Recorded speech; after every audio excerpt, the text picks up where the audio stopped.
Video mga lalab, ayan, maglalaga lang ako mga lalab ng gulay kasi gusto kong umigop ng mainit na sabaw. Ito mga lalab, oh, lemongrass. Ayan mga lalab, meron tayo ditong kangkong, ayan mga lalab. Tapos yung aking favorite na, ayan. Ano ba ito? Green bell pepper? No, not green bell pepper. Ano bang pangalan nito? Oh my god, what is this? Cauliflower. No, not cauliflower. What is this? Oh my god, I forgot the name of this.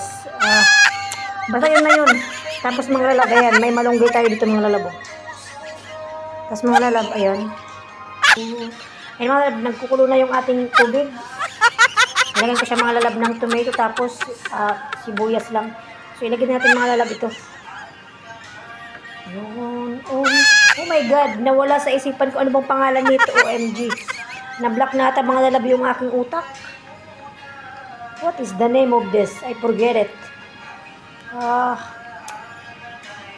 Wala, di ko talaga maalala. Oh my god. Ayan.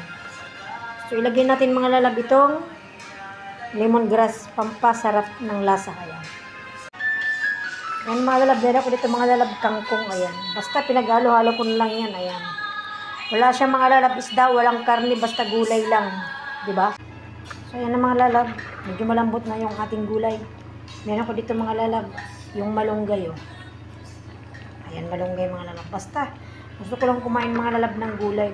Kasi kanina may napanood ako na vlogger na kumakain siya ng gulay na walang mga sahog. Basta gulay lang ba? Ayan. Tapos habang nagluto tayo ng gulay, parang feeling ko na i-inlove na ako sa kanta. Diba? Sa kanta na lang tayo mga lalab mai-inlove. Mga lalab, tapos lagyan ko siya mga lalab ng, ayan, konting lemon. Diba?